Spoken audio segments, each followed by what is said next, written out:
Greetings to my fellow MESA members. I hope you're in perfect health, and I wish I could see you all in person. However, due to the global havoc wrought by the virus gods, I will have to do this brief, remote introduction of my book. I will begin by saying that cannabis, or more precisely hashish, has been the most popular drug in the Middle East and North Africa since the Middle Ages. Yet there are surprisingly few historians that examine how hashish has been traded, consumed, regulated, and perceived in the modern Middle East, and very few historians have looked at the drug as a window into broader political, economic, and cultural life in the region.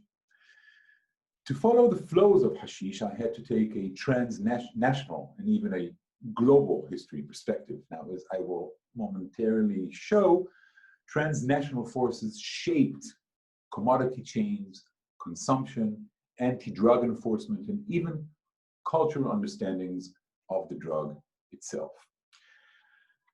Generally, the book begins in the era when the Levant was separated into semi-colonial mandatory states. This was also the same era that global and regional drug control regimes emerged, with the League of Nations wielding new regulations over a wide range of drugs, including cannabis. So to avoid these controls, new circuits of exchange linked Palestine and later Israel into illicit supply chains stretching from Lebanon, the producing country in the north, to Egypt, the consuming country in the south. Various hashish traffickers took full advantage of the changing supply routes running through Palestine and Israel, engaging in daring and crafty smuggling operations across its territory to overcome anti-drug enforcement. These traffickers included ordinary Palestinians, Arabs from adjacent countries, international gangs from Europe and other countries, British soldiers stationed in Palestine and Egypt, and significantly also Zionist paramilitary organizations.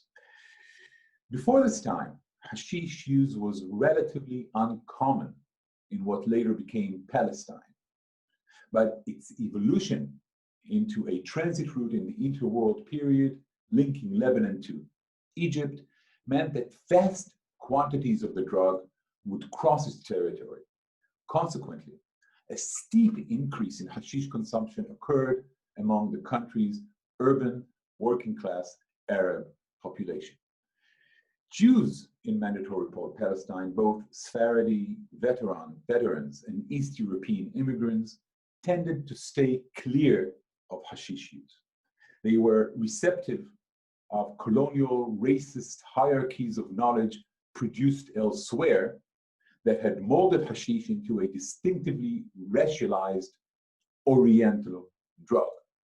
Jews wanted to distance themselves from the awful reputation of hashish as an Arab vice, and they feared the Zionist project being overtaken by Levantine culture.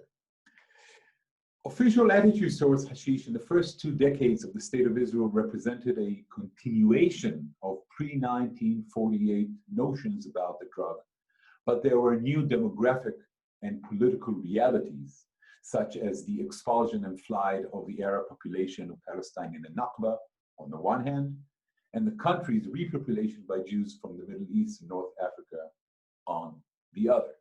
Now, some of these Mizrahi Jews used hashish in their countries of origin and had brought the habit with them to Israel. Other first and second generation immigrants picked up on the habit in Israel owing to their socio-economic and ethnic racial marginalization.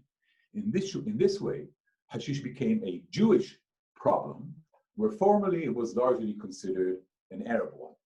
The habit became part of deeper Ashkenazi dominant classes' anxieties about over-Levantinization, and by the 1960s, the continuing regional hashish trade had become a major point of contention in the Arab-Israeli conflict.